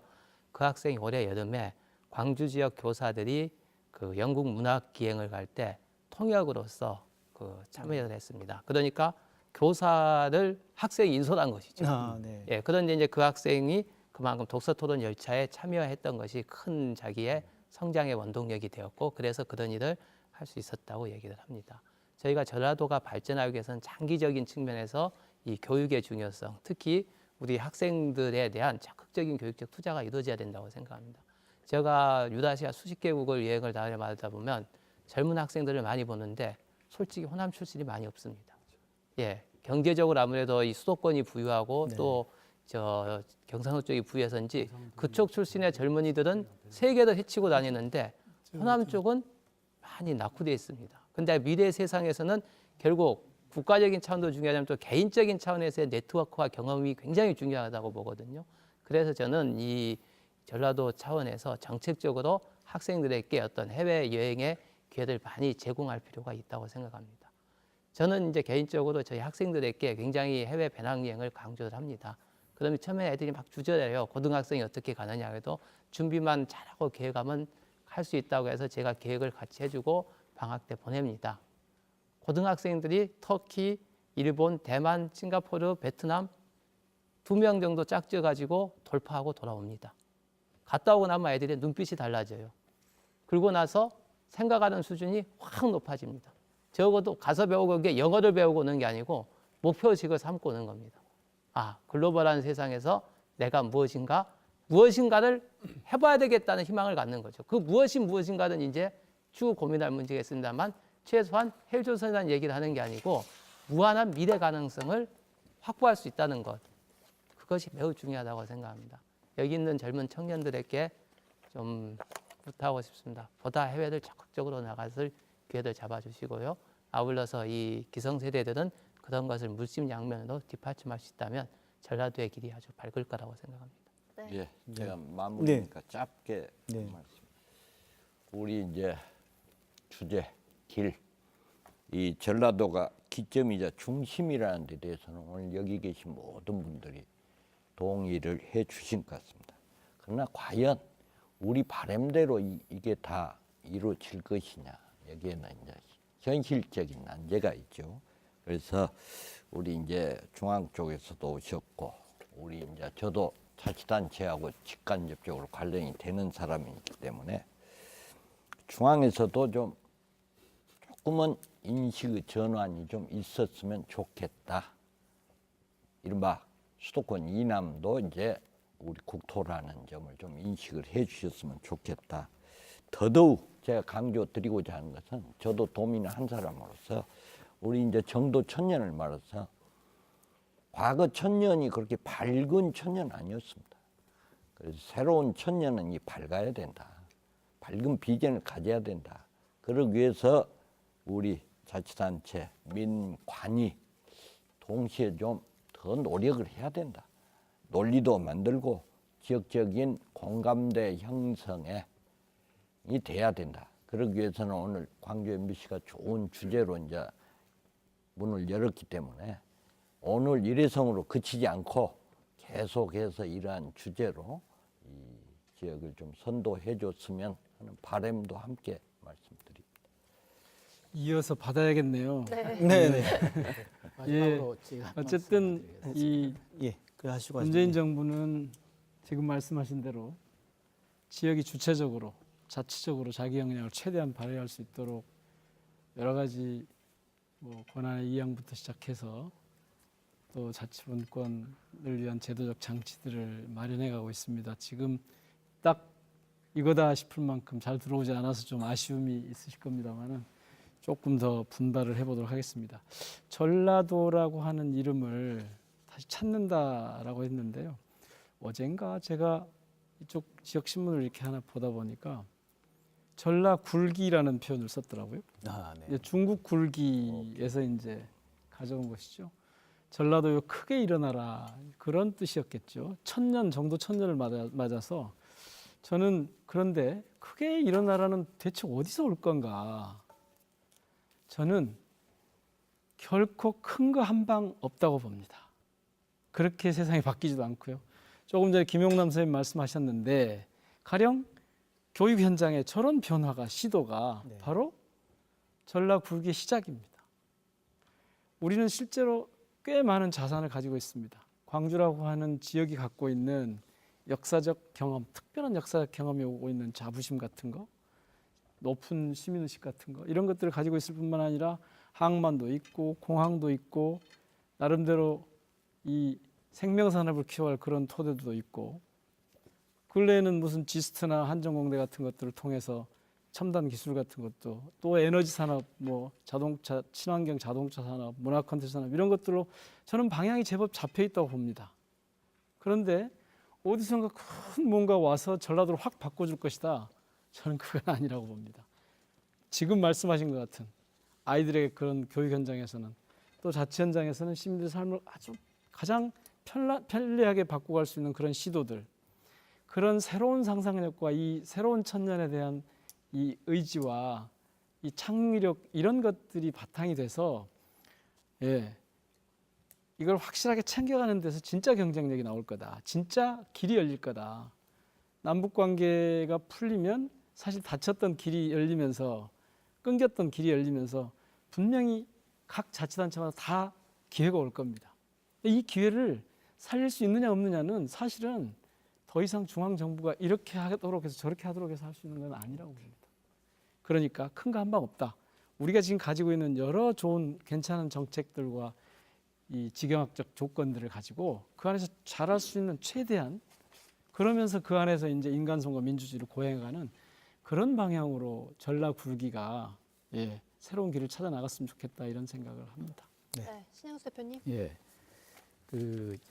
저는 이제 그 동남아 쪽에 한 20년 사업을 하는 전문가로서 동남아 전문가로서 지금 이 자리에서도 동남아가 많이 지금 부각이 되지 않고 이제 소외됐는데 물론 대륙도 높지만은 동남아도 뭐 6억 5천 되는 인구에 우리 그 전라남도 하고 비슷한 여건으로 돼 있거든요. 그건 농수산 그 해양 어떤 국가들이기 때문에요. 그렇죠. 그래서 앞으로 우리 전라남도 또 특히 MBC라든가 이런 언론 매체들이 그 대륙도 중요하지만은 동남아도 많이 그 홍보를 해가지고 지금 그 아까 수도권 쪽이나 아까 선생님도 말씀하셨는데 이 경상도 쪽은 뭐 부산이나 대구나 직항도 많이 있고 하는데 우리 전라도는 아까 그 어떤 굉장히 왔다 갔다 하기가 힘든 여건이거든요. 그래서 이런 기회에 조금 그 동남아 쪽도 좀 부각을 해가지고 우리가 관광만 가는 어떤 동남아가 아니고 조금 가장 우리나라 전라남도가 먹거리로는 가장 적합한 지역이라고 저는 판단을 하거든요. 그거는 우리 전라남도하고 어쩌면 유사한 그러니까 농수산 국가이기 때문에 그 분야는 전라남도가 굉장히 발전돼 있고 선도를 하기 때문에 쉽게 접근할 수가 있다는 거죠. 그래서 우리 이 프로그램 기례라는 주제에서 동남아도 좀 많은 앞으로 홍보도 해주시고 길을 열어주셨으면 좋겠습니다. 네네. 사실 오늘 그 신남방 정책을 좀 얘기를 했어야 되잖아요. 네. 한 축으로서 그 얘기를 제대로 못했습니다만은 지금 말씀하신 농업 분야에 관해서도 이른바 이제 신남방 정책의 그 9개의 다리라고 보통 표현을 합니다. 분야죠. 예. 이 동남아를 향해 가는 다리 그런 이제 길이죠. 사실은. 가스, 전력, 철도, 조선, 항만, 뭐 북극 항로, 수산, 농업, 일자리 이런 것, 산업단지 이런 것들이 있는데 그 중에 농수산이 포함되어 있습니다. 예, 예. 이 대통령께서 이제 이 동남아 여러 국가들을 작년에 올해 계속해서 다니셨고 또 이 신동방 정책의 이런 흐름들이 형성되고 그래서 아마 전라도가 남쪽을 향한 이 길의 시작이기도 하고 북쪽을 향한 이 길의 시작이기도 해서 그런 기회들이 좀 더 있을 겁니다. 그걸 이제 우리가 어떻게 살려갈 거냐는 뭐 국가의 정책에 호응하면서 우리가 이제 좀 주체적으로 영향을 좀 키워갈 필요가 있을 겁니다. 특히 그 문재인 대통령께서 작년에 인도네시아 방문하셨고 또 인도가 사실은 제일 큰 시장이죠. 인도네시아 조코 위도도 대통령이 올해 9월 달에도 오셨고 우리나라 3번이나 방문하셨거든요. 그거는 서로 그 어떤 교류를 할 게 너무 많다는 거죠. 그렇습니다. 특히 우리 전라도 저희 회사도 마찬가지지만은 동남아 쪽이 가장 쉽고 그 뭐 이 뻗어 나갈 수 있는 여지가 많다는 거죠. 네. 예, 그래서 앞으로 이 동남아 쪽을 우리 특히 MBC에서 많이 좀 부각을 하셔가지고 많은 전라도 사람들이 동남아로 이 눈을 돌릴 수 있게끔 이렇게 해주시면 좋겠습니다. 말씀 안 하신 분이 우리 있으시죠. 지금 이제 전라도에서 어떤 준비를 해야 되는지에 대해서 간단히 좀 말씀드리겠습니다. 사실 올해 들어서 한반도에 굉장히 큰 변화가 몰려오고 있습니다. 잘 아시다시피 5개월 동안 3차례의 남북 정상회담이 있었고요. 그것도 2차 북미 정상회담이 있습니다. 남북 북미 관계의 어떤 획기적 개선 그리고 북한의 어떤 비핵화, 완전한 비핵화들이 이제 함께 이루어질 거로 이제 기대를 하고요. 이와 함께 앞으로 오늘 주제인 길이 사실은 앞으로 화두가 될 겁니다. 북한의 길, 그리고 대륙으로 가는 길이 화두가 될 건데 사실 이런 과정에서 이런 북한의 어떤 SOC 또 산업들 이런 부분들은 외국 자본의 최대 투자처가 될 거거든요. 그렇다라고 하면 그 이전에 우리 남북 간의 협력을 통해서 우리가 먼저 북한의 대북 특수를 우리가 상정하는 그런 그 북한의 어떤 그 SOC 로드맵을 우리가 함께 만들어야 되는 거고요. 그 로드맵에 이 전라도가 반드시 참여를 하고 또 우리 청소년과 이 전라도 내에 있는 기업들이 어떤 기회를 가질 건지 이런 부분을 고민해서 이와 같은 로드맵을 우리 사전에 우리 차곡차곡 준비하는 것이 지금 해야 될 일이 아닌가 이렇게 싶습니다. 네, 정말 하신 말씀 더 남아 있겠지만 이제 토론 시간이 다 마무리돼서 마무리 짓도록 하겠습니다. 오늘 정말 열띤 말씀해 주셔서 정말 다시 한번 감사드립니다. 해드립니다. 감사합니다. 한반도 평화 시대 전라도의 길 어떻게 보셨습니까? 이 앞마당에 지금 지도가 있는데요.